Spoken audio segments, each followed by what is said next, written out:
Baiklah, untuk kita sudah tersapa sahabat MT, selamat untuk menyimak. La haula wa la quwwata illa billahil aliyyil azim. Allahumma shalli ala sayyidina Muhammad wa ala alihi wa ashabihi ajma'in. Mudah-mudahan sambil duduk begini kita yakin bahwa Allah menyaksikan pertemuan ini. Mudah-mudahan setiap kali kita bicara, hati kita yakin bahwa setiap perkataan didengar oleh Allah. Sehingga kita harus sangat menjaga niat dan menjaga ucapan kita, bukan agar orang lain suka kepada ucapan kita, tapi agar Allah ridho kepada ucapan kita. Hadirin hadirat, hari ini adalah hari kedua. Selain kita meningkatkan amal, seyogianya kita harus yakin bahwa Islam itu tidak hanya cukup dengan menambah amal, tapi ada yang sangat penting adalah jangan sampai bocor amal kita. Kita mendengar hadis sahih tentang muflis, orang yang bangkrut, yang ternyata orang bangkrut ini bukan orang yang bangkrut uang, tapi di dunia ini banyak amalnya, tapi ketika ditimbang di akhirat ternyata bangkrut karena aktif sekali melakukan keburukan. Bulan Ramadan kita lihat semangat beribadah meningkat, tetapi kalau tidak dibarengi dengan semangat menutup bocoran-bocoran, ini akan sia-sia yang kita lakukan. Kebocoran yang paling boros itu datangnya dari mulut. Kita menyimak faliyaqul khairan aw liyasmut. Maka waspadalah terhadap lidah ini. Rasulullah SAW senantiasa mengingatkan kita tentang afatul lisan, bahaya lisan. Maka selain saum perut, sebaiknya kita saum mulut. Ramadan ini jangan bicara kecuali kita yakin ini perkataan memang benar, perkataan ini memang perlu kita sampaikan, dan perkataan ini memang manfaat, dan kita pun sampaikannya secukupnya saja. Insya Allah dunia akan lebih nyaman kalau kita tidak banyak bicara. Sepakat hadirin, jangan sampai kita menahan dari yang haram, menahan dari yang halal, tapi berbuka dengan yang haram. Hati-hati, hati-hati. Saum mata juga, tontonan ini akan sangat mengotori hati. TV dan hal-hal lain, hati-hati karena dari mata turun ke hati. Mata tuh bisa memandu keinginan, termasuk makan. Makan itu banyak yang lapar mata. Sehingga ketika berbuka tuh segala dibeli sebelumnya padahal tidak diperlukan oleh tubuh kita. Berapa banyak tubuh kita menjadi berpenyakit karena mata menganggap sesuatu yang menyenangkan, padahal tubuh kita tidak menikmatinya. Juga belanja-belanja, hadirin, banyak kita membeli barang karena senang saja mata lihat. Pas sudah di rumah tidak dipakai, mubazir. Padahal Islam tidak pernah mengajarkan kemubaziran. Semoga kita bisa godul basor, saum dari pandangan yang tidak halal. Melihat lawan jenis, maaf ya, di TV itu banyak iklan-iklan yang kita anggap biasa, padahal itu tidak halal bagi kita. Iklan wanita muda, lelaki muda, itu pakaian terbatas, itu sebetulnya kita tidak boleh menganggap biasa, itu tetap akan merusak, karena itu tidak halal, itu aurat orang lain. Oleh karena itu menahan pandangan akan menambah kebersihan. Juga saum telinga, Ramadan ini sudahlah, tidak usah segala didengar, apalagi dengar musik sia-sia, obrolan yang tidak ada manfaat. Tidak sengaja saja mendengar keburukan orang lain, kita sudah kotor hati. Apalagi yang sengaja mencari tahu, tajasus, yang serba ingin tahu keburukan orang lain. Ini cepat sekali mengotori hati. Ada tetangga beli mobil lalu kita katakan, oh itu nyicil. Hanya dengan perkataan itu saja, tiap lihat mobil itu sudah terbayang cicilannya. Hadirin, tidak sengaja saja mengotori hati. Sudahlah, jauhi orang-orang yang suka ngobrol ngaler ngidul, kecuali dengarkan orang yang 3 hal. Kalau berjumpa kita bisa jadi ingat kepada Allah. Kalau mendengar perkataannya bertambah ilmu dan amal kita. Kalau melihat perilakunya kita jadi ingat akhirat. Saum apalagi saum keinginan, Bu, Pak. Sesungguhnya inflasi di bulan Ramadan ini tidak tepat. Harusnya kita ini menjadi baik perekonomian di bulan Ramadan, bukan nilai tukar jadi rendah. Karena belanja kita melampaui kebiasaan. Justru dalam Ramadan ini harusnya dikekang keinginan ini, bukan hanya menahan lapar, tapi ketika buka juga dikendalikan. Jangan sampai seperti balas dendam. Tidak bagus ya, makan kekenyangan itu tidak nyuna. Karena justru Allah mengistirahatkan perut kita dari berlebihan. Mari Bapak Ibu yang baik, Ramadan itu bukan untuk membalas siang ke maghrib, kemudian maghrib segala ditelan sehingga penyakitnya bertambah. Justru kita tahan diri dari keinginan-keinginan. Ada hal yang sangat menarik. Kemarin ceramah di salah satu masjid itu tagnya seperti ini, Eko Ramadan. Jadi ini, ayo kita kembali ke Islam yang benar-benar diamalkan. Misalkan wudhu. Kita sering wudhu tuh tidak peduli dengan air yang boros.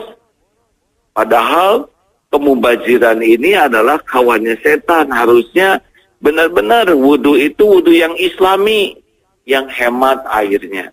Walaupun gratis, walaupun musim hujan, tidak berarti harus boros. Nah, jadi sempurnakan Ramadan ini. Apalagi sekarang masjid kan sudah makin penuh. Di Jogja ada masjid Jogokarian yang dihitung itu setiap tempat orang sholat itu pasti ada kosnya. Berapa ribu nih sekali kita sholat ini. Listrik, kebersihan, air. Banyaknya orang sholat itu disubsidi oleh orang lain. Karena dia datang ke masjid, tidak sodako, tapi dia wudhu, dia gunakan listrik. Nah ini pun ayo kita pikirkan.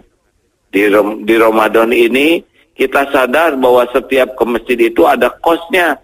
Airnya kita hemat, kemudian ke toiletnya juga kalau kita ke sana usahakan bersih, dan jangan lupa kita sodako yang lebih daripada sekedar disubsidi oleh orang lain.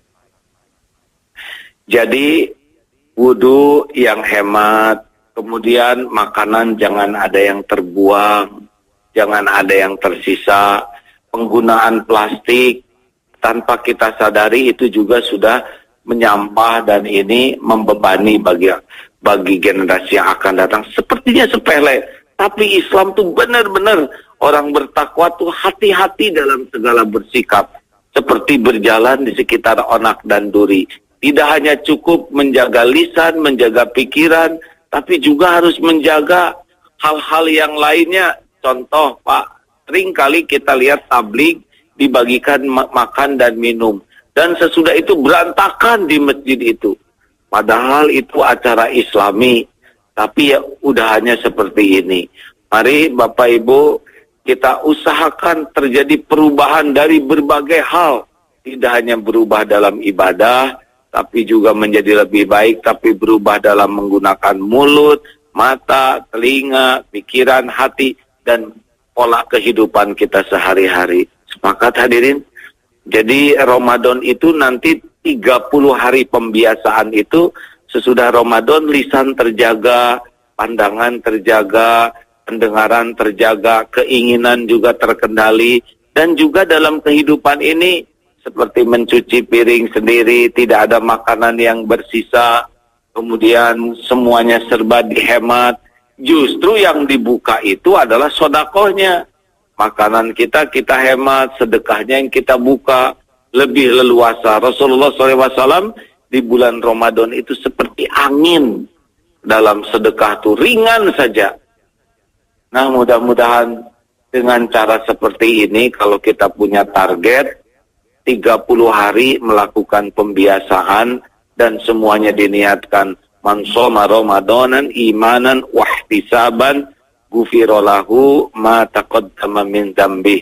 Kalau kita lakukan semua ini semata-mata, ya Allah, saya ingin mendapat ridho-Mu, mudah-mudahan Allah mengizinkan kita berubah menjadi la'allakum tattaqun, orang yang takwa, yang bukan hanya nampak dari ibadahnya, tapi dari kemampuannya melihat dari bocoran-bocoran amal dan juga dalam kehidupan kesehariannya. Ayo Islam itu bukan hanya untuk teori dan ibadah mahdoh saja, tapi Islam juga harus wujud dalam keseharian kita. Terima kasih, mudah-mudahan Allah membimbing kita dan menerima amal kita. Allahumma inna nas'aluka ridhoka wal jannah wa na'udzubika min sakhatika wan nar. Allahumma a'inna ala zikrika wa syukrika wa husni ibadatik. Taqabbal minna ya karim, innaka antas samiul alim.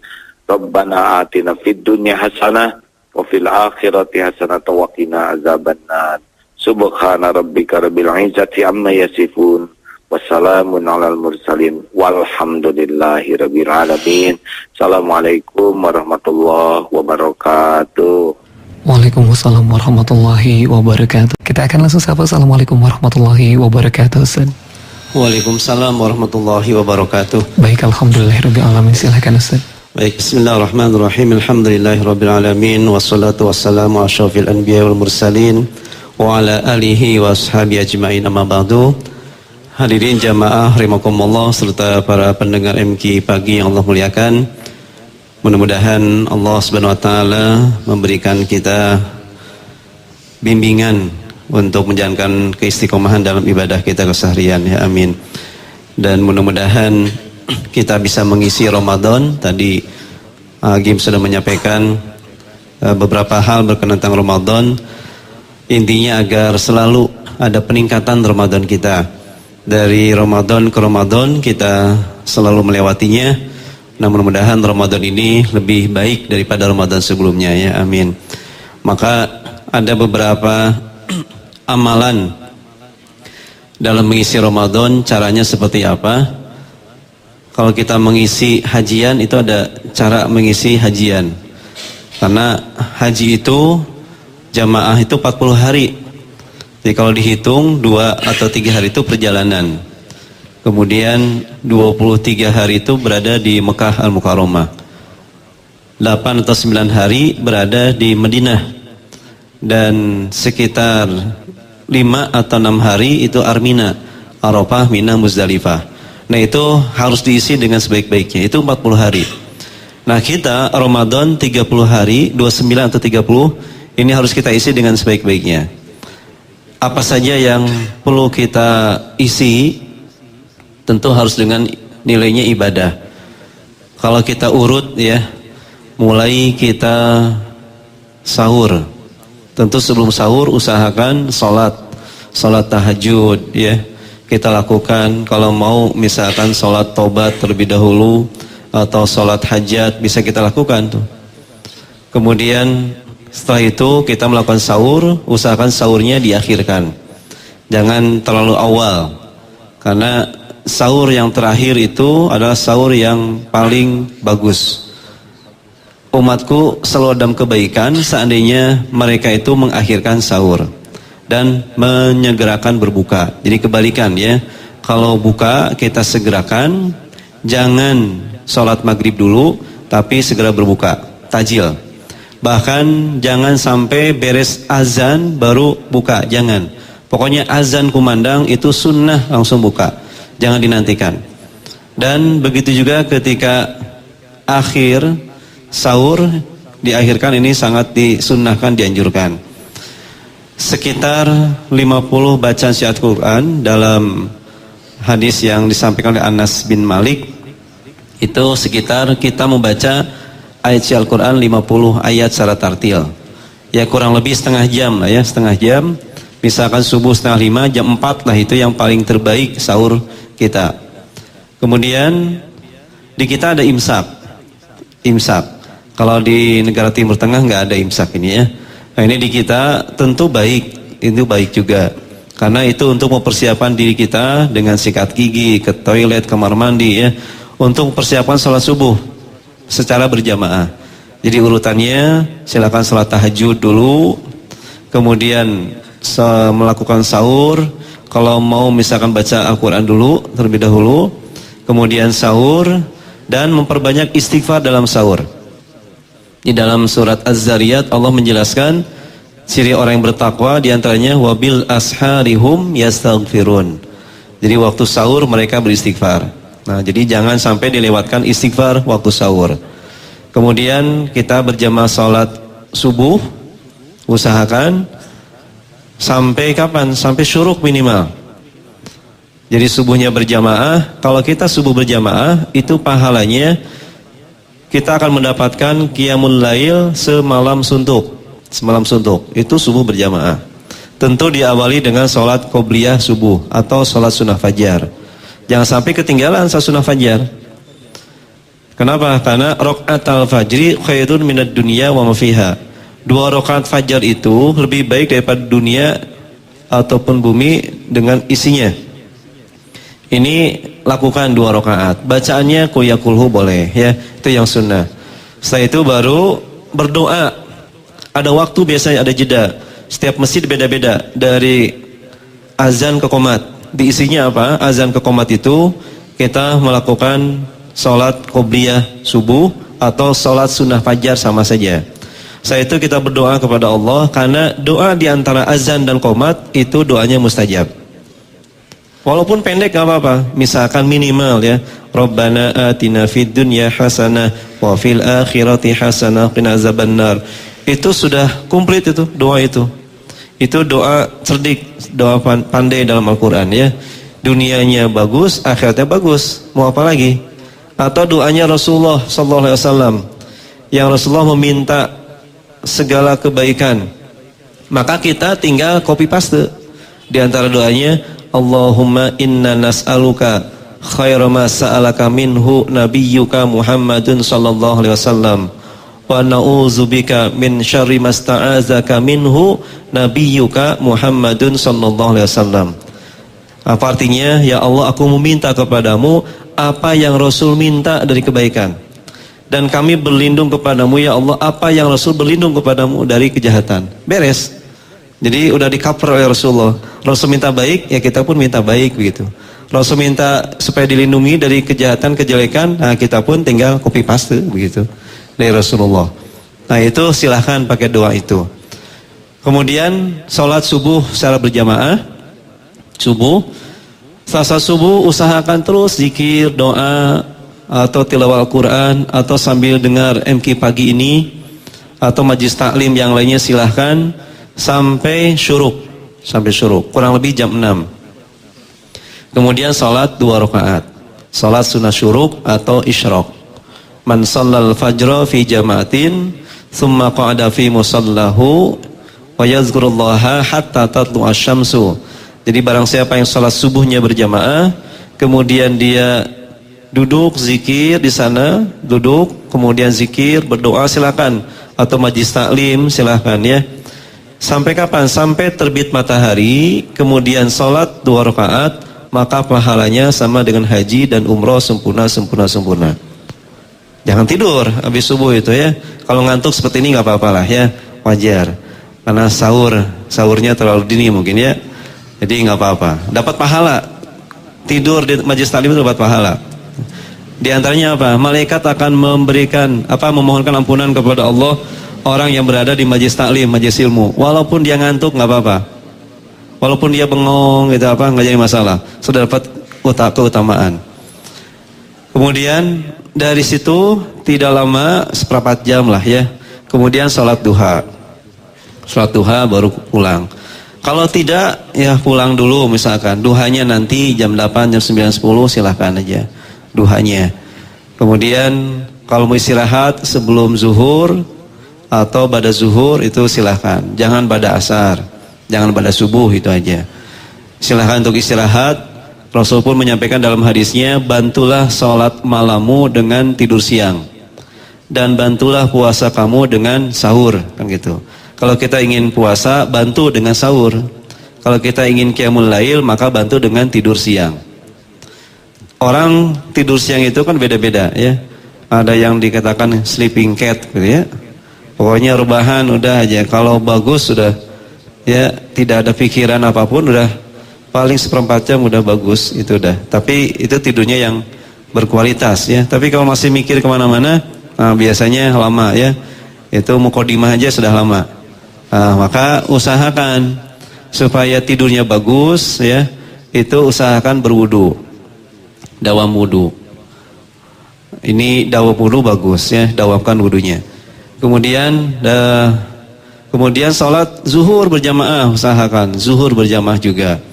Kemudian ada kajian habis zuhur, bagus. Seperti Darut Tauhid kan ada kajian pada zuhur, kan nggak ada makan siang, nggak ada. Tinggal sholat zuhur, tentu ada zikir, harus zikir tuh. Jangan sampai nggak ada zikirnya. Kemudian majelis taklim silahkan disimak dengan baik, sampai ngantuk nggak jadi masalah juga, dapat pahala lah. Yang penting mau hadir di majelis taklim. Kalau di saya dibacakan di pesantren Darul Halim, dibacakan tentang kisah Nabi Khidir. Nabi Khidir, ada kitabnya namanya Inayatul Muftakir, bima yata'allaq bi Sayyidina Khidir alaihissalam. Jadi Inayatul Muftakir, pertolongan orang yang butuh, dengan bima yata'allaq, dengan hal yang berkaitan dengan Nabi Khidir alaihissalam. Itu pada asal saya pada zuhur saya bacakan itu kitabnya di Cihanjuang ya. Jadi mulai dari kisah Nabi Khidir, apa di keturunan siapa, itu ada 10 yang meriwayatkan Nabi Khidir itu dari keturunan siapa. Ada yang meriwayatkan dari keturunan Nabi Adam, ada yang meriwayatkan dari keturunannya Qabil ya. Kemudian yang keturunan daripada anak perempuannya Fir'aun. Itu pada masa Nabi Musa. Sampai kenapa Khidir dinamakan Khidir? Karena Nabi Khidir itu kalau beliau berada di tempat yang putih ataupun di padang pasir atau apa saja, beliau lewat itu di belakangnya hijau. Itu Nabi Khidir ya. Kemudian kenapa beliau dipanjangkan usianya? Nah, itu ternyata ada kisahnya, ada sejarahnya. Sampai saat ini kan masih ada. Bahkan tiap tahun itu hajian Nabi Khidir itu. Dan pernah berjumpa dengan Nabi Muhammad SAW. Nah, saya bacakan kisah-kisah itu, ngadongeng lah ya. Sambil ngantuk, kan lumayan ngantuk. Nah, ini diantaranya ya kisah seperti itu. Kemudian asar, ya asar berjamaah lagi, usahakan asar terus saja berjamaah. Kemudian pada asar ada kajian lagi, itu bagus ya. Jangan sampai langsung masak Bu ya. Bahkan kalau di Syam itu sebelum Ramadan tiba, itu mereka sudah mengumpulkan perbekalan ataupun logistiknya, disimpan di gudang, di kulkas itu penuh. Nanti kapan dibukanya? Pas Ramadan. Jadi jarang ke pasar lagi. Nah, ini bagus juga.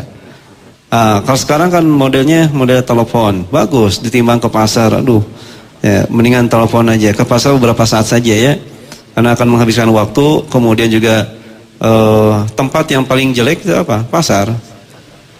WC, pasar, maka ada doanya masuk pasar. Masuk WC ada doanya. Gitu. Masuk masjid, doanya juga ada, tapi doanya beda dengan masuk ke pasar. Kenapa? Karena kalau ke pasar itu yang tadinya kita nggak mau beli jadi beli biasanya. Godaannya luar biasa. Tapi masuk ke masjid yang tadinya mau sedekah nggak jadi sedekah. Aneh ya, harusnya sedekah. Nah, ini ada doa, semuanya ada doanya. Nah, kemudian menjelang baca Quran tetap. Kalau mau dicicil pada subuh, pada zuhur, pada asar atau menjelang zuhur, itu bisa satu hari satu juz bisa. Kalau di Darut Tauhid kan kita bisa menyimak juga sambil sholat taraweh 1 juz kan gitu. Itu hanya mendengar ya, menyimak, istima. Jangan ikut baca, istima aja mendengar. Kemudian salat maghrib tentu berjamaah juga di masjid. Jangan sampai tidak berjamaah juga. Sebelumnya kita usahakan ketika kita menjelang maghrib itu jangan nonton yang macam-macam juga. Nah, kita usahakan untuk mempersiapkan doa buka puasa. Doanya mustajab. Doa yang tidak akan tertolak diantaranya adalah doa ketika berbuka puasa. Jadi siapkan juga tuh. Misalkan nanti kita puasa 30 hari, minimal 30 doa kita siapkan. Minimal tuh. Misalkan hari ini saya doanya apa? Besok doanya apa? Terus diprogram ya. Sampai kepada hari akhir itu doanya apa? Disusun dengan baik. Hari ini ya Allah supaya saya bisa istiqomah tarawehnya, istiqomah baca Qur'annya, kan itu. Doa itu jangan banyak dunianya, banyak akhiratnya. Tapi kita kebanyakan dunia, kan gitu. Salah. Harusnya akhirat lebih banyak. Sebagaimana doanya sapu jagat yang kita kenal ya. Rabbana atina fid dunya hasanah, cuma satu. Akhiratnya dua. Wa fil akhirati hasanah wa qina azabannar. Nah, tapi kalau kita evaluasi doa kita lebih banyak urusan dunia. Coba, ya Allah berikanlah kesehatan dunia, berikan anak yang soleh dunia, kurang sakinah mawaddah warahmah dunia juga. Kemudian juga minta rezeki yang halal barokah dunia. Jadi dunianya banyak, kebanyakan. Di antara doa akhirat apa? Allahumma inna nas'aluka ridhoka wal jannah wa na'udzubika min sakhatika wan nar. Itu doa supaya kita dapat keridhaan Allah, kemudian juga dijauhkan dari kemurkaan Allah, dimasukkan ke dalam surga, dijauhkan dari siksa api neraka. Itu diantaranya. Atau Allahumma inna la zikrika wa syukrika wa husni ibadatik. Itu juga doa akhirat tuh, akhirat, agar ibadah kita bagus, berkualitas, kemudian juga agar kita pandai bersyukur. Allahumma inna la zikrika, agar kita selalu zikir kepada Allah, itu doanya. Atau supaya hati kita lurus saja ya dalam taat kepada Allah. Ya muqallibal qulub, sabit qalbi ala dinika, wa ya musarrifal qulub, sarrif qalbi ala taatika. Itu untuk hati, ada lagi untuk nafsu kita. Allahumma ati nufusana taqwaha wa zakkiha anta khairu man zakkaha anta waliyuha wa mulaha. Itu untuk nafsu kita. Ada lagi untuk jasad kita, fisik kita. Allahumma afini fi badani, Allahumma afini fi sam'i, Allahumma afini fi basari, la ilaha illa anta. Ya Allah, sehatkan badanku, sehatkan pendengaranku, sehatkan penglihatanku, kan itu. Itu doa untuk badan. Jadi tubuh kita kan banyak potensi. Potensi hati, potensi akal, potensi nafsu, kemudian potensi fisik. Nah, ini harus kita doakan semuanya. Nah, ini silahkan doa menjelang buka puasa. Buka yang bagus. Buka yang bagus. Bukanya usahakan pakai kurma. Jangan pakai bala-bala, ya. Jangan pakai bakwan, ote-ote. Itu makruh. Makruh ya. Usahakan yang sunnah, kita ngambil yang sunnah. Sunnahnya apa? Kurma. Kurma, lakukan kurma dulu. Kurma itu luar biasa ya, sunnah dan juga ada hikmahnya, ada karbohidratnya, ada proteinnya. Oh, banyak kegunaan kurma itu. Yang selama kita puasa itu kan lemes, dengan kurma akan segar, akan sehat. Itu dengan kurma. Jangan dengan gorengan, kolesterol, ya, gorengan, minyak, waduh itu ya ada penyakit. Nah, jadi yang bagus dulu, sunnah-sunnahnya silahkan gorengannya nomor sekian lah ya, gorengan. Karena sudah melihat gorengan sudah pengen makan. Itu nafsu. Semuanya kan nafsu, buka puasa itu kan nafsu. Kita segala dibeli kan kalau buka puasa itu. Coba pas makan, nggak kan kemakan. Beli bakso, beli rujak, apa lagi? Beli lagi gorengan.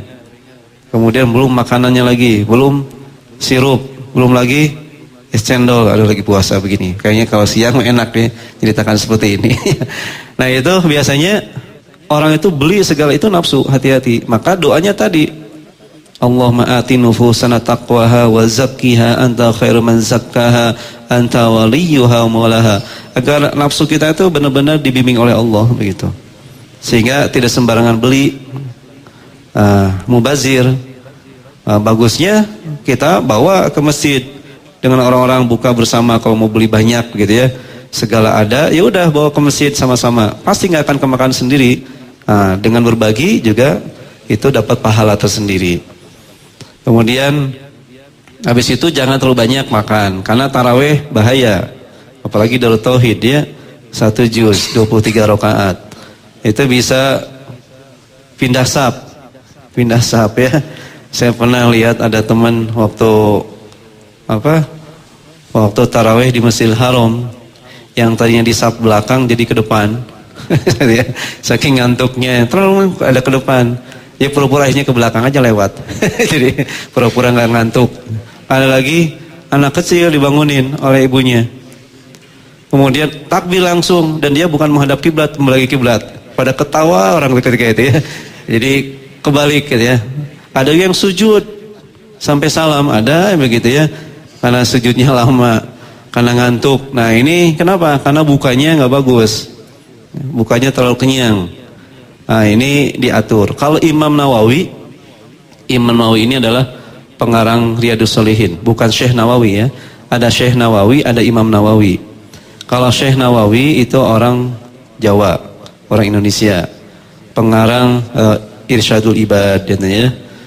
Nasrul Ibad itu beliau, Nasrul Ibad. Beliau Imam Nawawi ini adalah pengarang Riyadhus Shalihin yang di Damaskus. Pengarangnya Syarah Muhazzab. Kemudian juga pengarangnya Arba'in Nawawiyah ataupun kitab yang kecil saya baca juga itu kitabnya bagus sekali. Di antaranya adalah Al-Arifin, Bustanul Arifin, itu luar biasa, Bustanul Arifin. Sampai dikisahkan di situ tentang perawinya, tentang sanadnya, tentang para sahabatnya. Itu jelas di situ detail. Nah, Imam Nawawi ini beliau selalu saum, tidak hanya Ramadan, terus saja puasa. Kemudian dan beliau kalau bukanya itu tajil saja. Kapan makannya? Beres taraweh. Habis itu gak makan lagi. Sahur hanya kurma, udah beres. Dia 1 kali makannya itu. Beres isya ataupun beres taraweh. Beres taraweh. Kemudian nanti mau sahur gak makan gak makan yang berat-berat lagi. Terus saya begitu. Tiap hari. Itu Imam Nawawi. Nah kita pindah makan ya. Pindah makan. Sebelum ketika sahur, kemudian ba'da maghrib atau sebelum maghrib. Sebelum maghrib batal ya. Setelah maghrib, kemudian nanti ba'da taraweh gitu ya. Jadi 3 kali ba'da taraweh ya baso lah gitu ya. Jadi komplit kita ya. Nah ini nafsu, lihatnya nafsu. Ini kita atur juga ibadah kita. Itu selama 24 jam. Usahakan kalau mau tidur, wudu lagi. Kita kan biasa sikat gigi, kamar mandi. Ajarkan ke anak itu, jangan sebelum tidur cuci kaki, sikat gigi. Usahakan langsung aja wudu. Kalau wudu udah semuanya ada. Kumur-kumurnya ada, cuci kaki ada, cuci mulutnya ada, cuci muka ada, cuci tangan ada, komplit. Sekarang cuci mulut, cuci kaki, cuci tangan udah. Coba dengan wudu, semuanya udah komplit. Usahakan wudu juga. Kalau orang yang tidurnya dalam keadaan bersuci, maka akan dijaga oleh Allah dan malaikat akan memohonkan ampunan kepada Allah. Bahkan kalau kita baca surat Al-Imran ya, ada dalam surat apa? Syahidallah annahu la ilaha illa huwa wal malaikatu wa ulul ilmi qa'iman bil qist. La ilaha illa huwal azizul hakim. Dibaca sekali aja oleh kita sebelum tidur, itu Allah akan menciptakan 70.000 malaikat.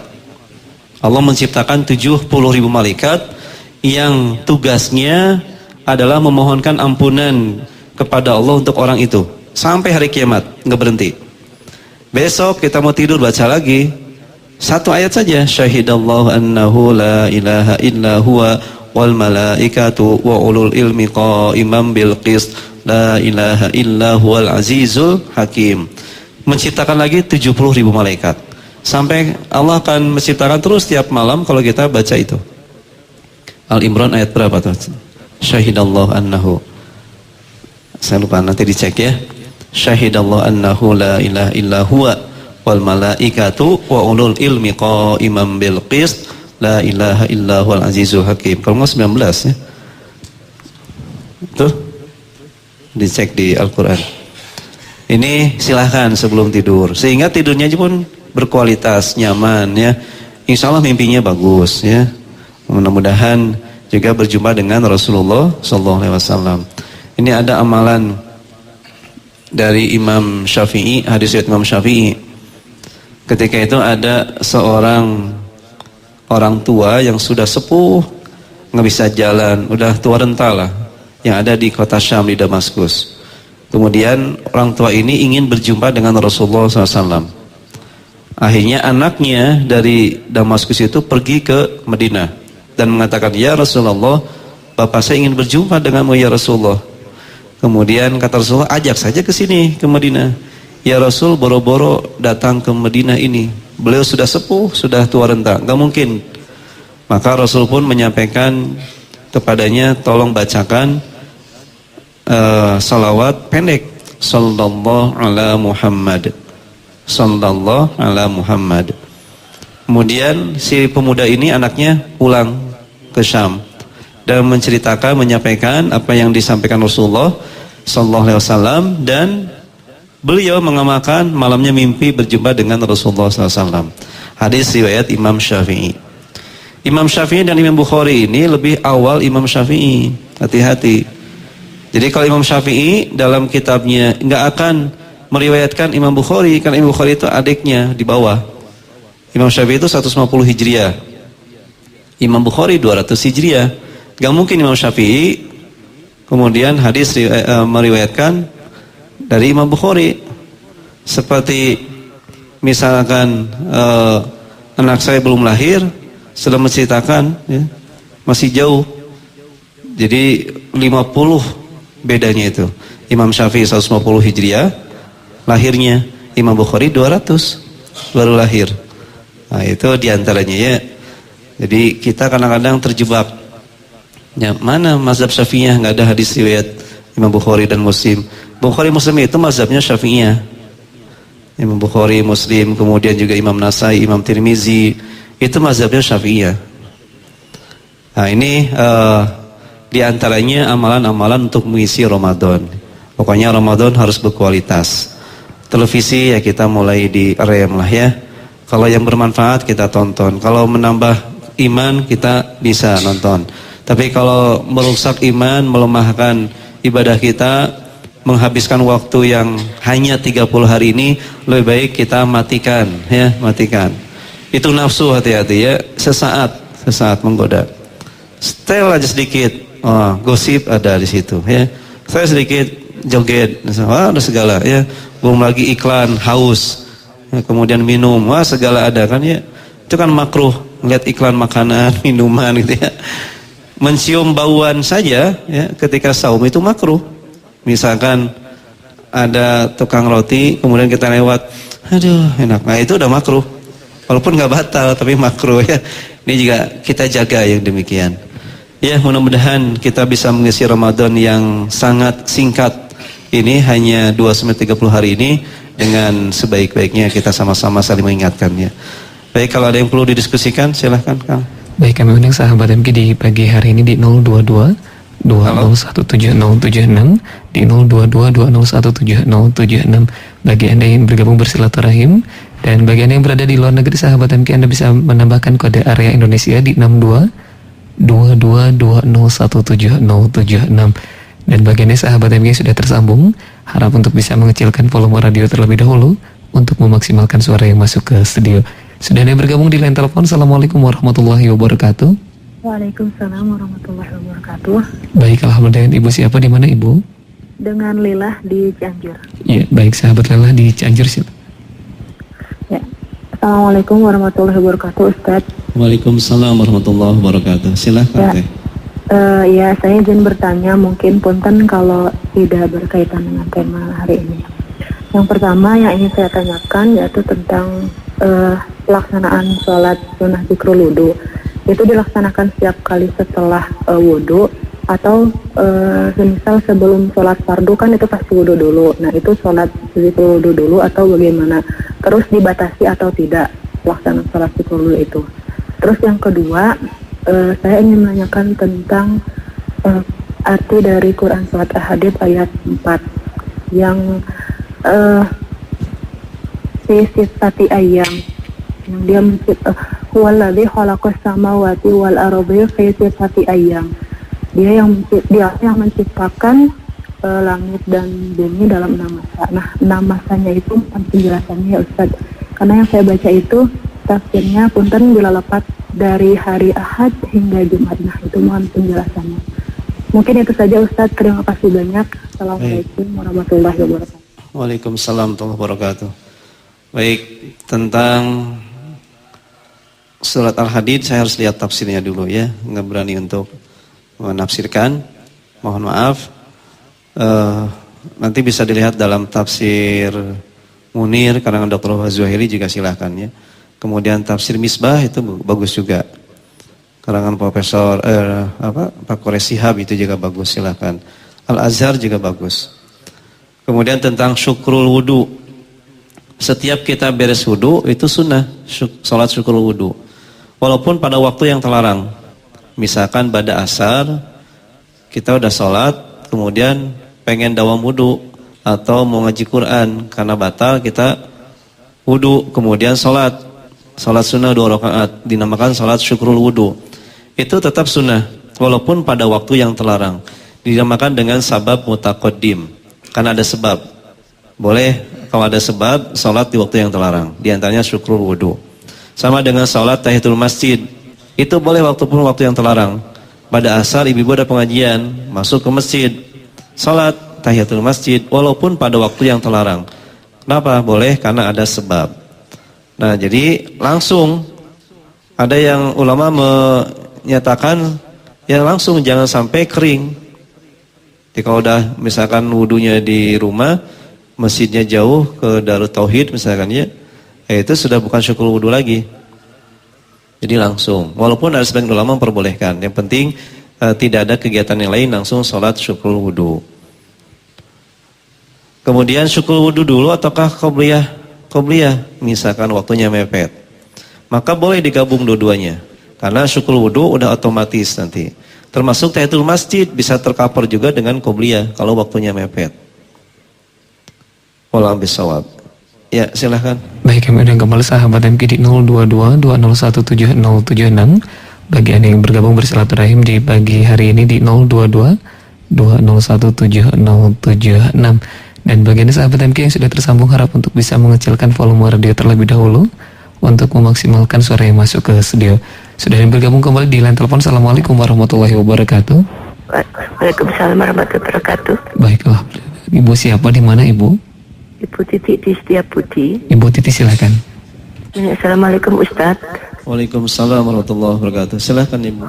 Ini mau Ustadz mau mencatat itu yang tadi sebelum tidur yang kata malaikat apa itu diciptakan malaikat itu saya belum apa bisa diulang sekali lagi Ustadz. Saya mau mencatat. Terima kasih, saya dengarkan di radio. Assalamualaikum warahmatullahi wabarakatuh. Waalaikumsalam warahmatullahi wabarakatuh. Baik, surat Al-Imran saya. Al-Imran ayat berapa ya? Syahidallahu annahu la ilaha illa huwa. 18 ya. Al-Imran 18 Ibu. Nanti bisa dilihat Al-Imran ayat 18. Syahidallahu annahu la ilaha illa huwa wal malaikatu wa ulul ilmi qa'iman bil qist la ilaha illa huwal azizul hakim. Satu kali saja cukup. Surat Al-Imran ayat 18. Ya, silahkan. Baik, kami undang kembali sahabat MK di pagi hari ini. Bagi Anda yang ingin bergabung bersilaturahim di 022-2017076, di 022-2017076. Bagi Anda yang ingin bergabung bersilaturahim di pagi hari ini. Dan sekali lagi sahabat MQ untuk yang di luar kota bisa menambahkan kode area Bandung di 022 2017076. Sudah ada yang bergabung kembali di line telepon. Assalamualaikum warahmatullahi wabarakatuh. Assalamualaikum warahmatullahi wabarakatuh. Baik, terputus di line telepon. Boleh dicoba kembali sahabat MQ di pagi hari ini di 022 2017076, di 022 2017076. Dan kali ini sahabat MQ sudah ada yang bergabung kembali di line telepon. Assalamualaikum warahmatullahi wabarakatuh. Waalaikumsalam warahmatullahi wabarakatuh. Baik, dengan ibu siapa, di mana ibu? Ibu. Mohon maaf ibu, kurang terdengar jelas suaranya. Boleh didekatkan dengan Cianjur. Ya baik, silakan Bu Ani di Cianjur. Ya, maaf ya Pak Ustadz. Assalamualaikum. Waalaikumsalam warahmatullahi wabarakatuh. Mau menanyakan nih ya, saya masuk. Iya. Kalau misalkan hari ini gitu, saya ini kesiangan, nggak tahu udah azan subuh. Terus tapi niat udah waktu habis taraweh gitu. Terus kalau putra saya nggak sahur, mungkin nggak niat juga gitu. Gimana itu Pak Ustadz? Setiap Puasanya gitu. gimana Ibu? Penjelasannya. Iya. Terputus. Dan tadi pertanyaannya Ustadz mengenai tentang ketika hari ini kesiangan, dan untuk ibunya alhamdulillah sudah niat, tapi kalau untuk putranya tadi belum, setahunnya belum niat dan tidak sahur, apa yang harus dilakukan Ustaz? Baik. Jadi niat itu termasuk yang rukun, dan syarat daripada niat itu harus tabyid, menginap malam hari. Beda dengan puasa sunnah. Kalau puasa sunnah boleh siang hari sebelum zawal, itu boleh niat. Tapi kalau puasa fardu, dalam hadisnya man lam yubayyit as-siyam qabla al-fajri fala siyamalah. Jadi barang siapa yang tidak niat pada malam hari, maka tidak sah puasanya, berarti wajib diqodho. Nah sekarang lihat, kalau anaknya masih kecil ya nggak jadi masalah lah ya, nggak diqodho pun nggak apa-apa. Tapi kalau udah balik, maka wajib diqodho. Sahur hukumnya sunnah. Kelewat sahur yang penting sudah niat, itu sah. Misalkan subuh azan dikumandangkan, baru ingat belum niat, tetap aja wajib diqodho, itu puasanya nggak sah. Kemudian gimana, apakah makan? Enggak, tahan sampai maghrib. Tapi dia wajib mengqodho puasanya. Baik, silakan ada lagi. Baik, kami undang kembali sahabat MQ di 022 2017076. Kali ini sudah ada yang bergabung kembali di line telepon. Assalamualaikum warahmatullahi wabarakatuh. Waalaikumsalam warahmatullahi, dari Ibu Elsa di Kudus. Ya, Ibu Elsa di Kudus, silahkan. Ya, Ustadz Abdul Wahab, Assalamualaikum. Waalaikumsalam warahmatullahi wabarakatuh. Silakan Ibu. Ini Ustadz mau tanya, kalau soal sholat 2 rakaat sebelum fajar itu qobliyah subuh atau ada sebelumnya, ada gitu ya Tat ya? Baik, itu aja Bu. Sama sholat suruh yang jam 6 itu niatnya gimana ya Tat ya? Iya, baik. Nih, gitu aja Ustadz. Assalamualaikum warahmatullahi wabarakatuh. Waalaikumsalam warahmatullahi wabarakatuh. Jadi qobliyah subuh sama sunnah fajar itu sama. Subuh itu fajar itu subuh gitu. Inna Qur'anal fajri kana masyhuda. Itu Qur'anal fajri itu adalah salat subuh. Sesungguhnya salat subuh itu disaksikan oleh para malaikat. Jadi fajar itu subuh. Jadi kalau saya niat salat subuh atau salat fajar itu sama saja. Dilakukannya kapan? Pokoknya kalau sudah masuk waktu subuh. Jangan dilakukan sebelum waktu subuh. Walaupun azan belum kumandang, tapi udah masuk salat subuh, ya bisa qobliyah. Boleh jadi di situ nggak ada yang azan begitu ya. Nah, kita dianjurkan sebelum salat subuh, salatnya bukan waktunya. Maka salat sunnah qobliyah subuh atau salat sunnah fajar. Kemudian salat syuruk atau isyraq, niatnya ya tinggal salat sunnah syuruk atau isyraq. Tidak dengan niat salat mutlak pun udah otomatis salat syuruk atau isyraq. Tapi ada syaratnya tadi, harus salat subuhnya berjamaah, kemudian duduk di situ sambil zikir, doa, baca Quran apa saja. Jangan kemana-mana, kecuali kalau ke toilet, kebelet dan sebagainya boleh balik lagi. Kemudian salat 2 rakaat, pahalanya sama dengan haji dan umroh sempurna. Tapi kalau masak dulu atau olahraga dulu balik lagi, itu nggak bisa ya. Jadi nggak dapat pahala haji dan umroh. Itu hanya pahala, tidak menggantikan kewajiban hajinya. Ya, jangan sampai wah saya kan udah haji Ustaz. Kapan? Tadi salat subuh berjamaah. Jangan, itu hanya pahala yang didapatkan, tidak mengganti kewajiban. Ya, silahkan. Baik, dan kami udah kembali sahabat MG di 0222017076. Sudah ada yang bergabung. Kali ini kita akan langsung sapa. Assalamualaikum warahmatullahi wabarakatuh. Waalaikumsalam warahmatullahi wabarakatuh. Baik, alhamdulillah. Dengan Ibu siapa, di mana Ibu? Ibu Nuneng dari Cimahi. Ibu Nuneng di Cimahi, silakan. Assalamualaikum Pak Ustaz. Saya mau nanyain ya tentang cara niat itu ikut sholat berjamaah itu. Kita sebagai makmum, niat yang sebenarnya itu gimana gitu ya? Niat berjamaah apa pas takbirnya gitu? Apa makmuman yang dibacanya atau berjamaah gitu? Terus kalau kita mendengar adzan, sedangkan yang adzan yang membacanya itu salah, seperti harusnya dibaca pendek, ini dibacanya panjang sama muadzin itu, apakah harus dijawab apa dibiarkan saja gitu? Terima kasih Pak Ustaz. Assalamualaikum warahmatullahi wabarakatuh. Waalaikumsalam warahmatullahi wabarakatuh. Mohon bisa diulangkan. Baik, tadi pertanyaan pertama mengenai niat berjamaah. Ketika berjamaah niatnya harus seperti apa dan apakah ketika takbiratul ihram? Kemudian yang kedua tentang ketika kita mendengar azan dan ucapan azannya kurang tepat menghurufil huruf dan panjang pendeknya, apakah harus dijawab azannya? Ya, baik. Jadi niat salat berjamaah ya harus niat. Kalau enggak niat berjamaah, makmuman itu berarti nilainya cuma 1. Jadi kalau mau pakai bahasa Arab, bahasa Indonesia boleh. Ya, misalkan kalau pakai bahasa Arab ya. Washolli fardhu subhi rakaataini mustaqbilati makmuman lillahi taala. Kalau pakai bahasa Arab, pakai bahasa Indonesia boleh. Niat salat subuh ya saya berjamaah makmuman sebagai makmum ya. Itu langsung boleh. Ini niatnya ini adalah bagusnya dengan takbir berbarengan, bagusnya. Tapi kalau susah, kayak saya susah dengan takbir berbarengan niat, maka sebelum takbir, tapi jangan ada jeda, langsung takbir.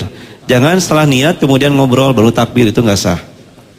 Jadi niat itu muqtaronan bil fi'li, berbarengan dengan pekerjaan, harus langsung. Kemudian yang kedua, azan dianjurkan kita menjawabnya sesuai dengan yang dikumandangkan oleh muazin, kecuali seperti taswib as-salatu khairun minan naum, maka kita menjawabnya dengan sodaqta wa bararta, itu minimal, wa ana ala dzalika minasyahidin. Atau yang lainnya ketika hayya 'alas shalah hayya 'alal falah, maka kita menjawabnya la haula wala quwata illa billah. Yang lainnya sama. Sunnah untuk menjawabnya. Salat ketika azan makruh, bereskan azan dulu baru salat. Wallahu bisawab.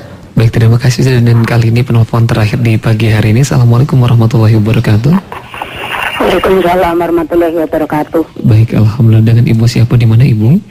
Ibu Saminem di Cidamar. Ya, Ibu Saminem, silakan. Assalamualaikum Pak Ustaz. Waalaikumsalam warahmatullahi wabarakatuh. Silakan Ibu.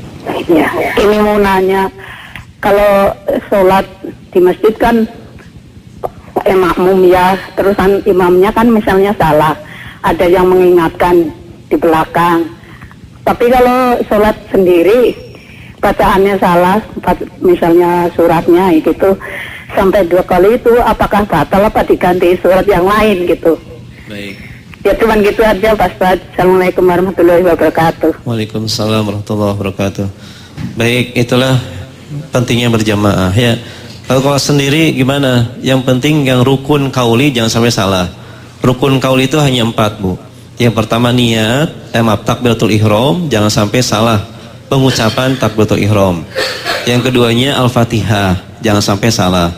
Yang keempatnya tasyahud, tahiyat tasyahud itu jangan sampai salah. Yang keempatnya salam, yang pertama. Yang kedua sunnah. Surat itu hukumnya sunnah. Salah nggak jadi masalah, nggak berdampak dari batal dan tidaknya. Jadi kalau misalkan ibu salah ketika baca surat, ibu ganti dengan surat yang lain, Yang diteruskan ya. Misalkan baca Al-Kafirun bulak balik iya apa? Al-Kafirun apa? Qul Al-Kafirun wala antum terus aja wala antum. Nah, ini kalau ngetes santri biasanya pakai itu. Gitu ya. Itu kan udah gemetar santri itu ya. Suruh ngetes itu ya. Bulak balik Qul Al-Kafirun lagi bulak balik. Ya. Jadi kalau salah ganti dengan surat yang pendek aja. Kulhu aja udah beres. Jadi anjurkan ganti surat. Dianjurkan. Tapi tidak berdampak membatalkan sholatnya. Kecuali yang 4 rukun tadi, rukun kauli. Wallahu bisawab. Jadi terasa Ustaz sudah di penghujung kebersamaan kita, dan di akhir mungkin ada informasi yang akan disampaikan atau tambahan ilmu, silakan Ustaz. Ya baik, ini saya bacakan tafsirnya surat Al-Hadid ayat 4 ya. Wallazi khalaqas samawati wal ardi fi sittati ayyamin tsumma stawa 'alal arsy. Dalam ayat ini fi sittati ayyam, 6 hari Allah menciptakan langit dan bumi itu. Para ulama berbeda pendapat. Ikhtalafa jamaah minal ulama fi miqdar hadhil ayyam. Hal hiya min ayyamid dunya am min ayyamil akhirah. Jadi apakah ini miqdar atau ketentuannya itu, kadarnya itu hari dunia ataukah hari akhirat? Kata Ibnu Abbas radhiyallahu anhuma wa Mujahid wa Dhahaq wa akharun, dari sebagian ulama beliau mengatakan ayyamud dunia, hari dunia. Berarti dunia ini 24 jam, berarti itu 6 hari. Tapi menurut Ka'ab, Ahbar dan Ibnu Jarir itu adalah hari-hari akhirat. Berarti hari akhirat itu 1 hari sama dengan 1000 tahun. Mimma ta'udun allati kullu yawmin minha miqdar alfu sanati mimma ta'udun. Wal asahu ma qalahu Ibnu Abbas wa Dhahaq. Tapi yang paling sahih adalah pendapatnya Ibnu Abbas dan Dhahaq, yaitu 6 hari. Dan itu ada nama-namanya ya. Sedikit ya. Jadi nama-namanya dari tingkatan-tingkatan, termasuk juga berapa tahun dan sebagainya.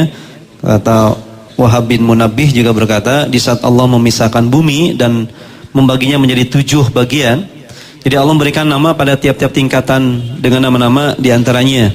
Tingkatan pertama bernama Adim. Tingkatan kedua bernama Basit, ya.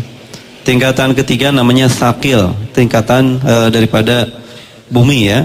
Kemudian tingkatan yang keempat namanya Batih.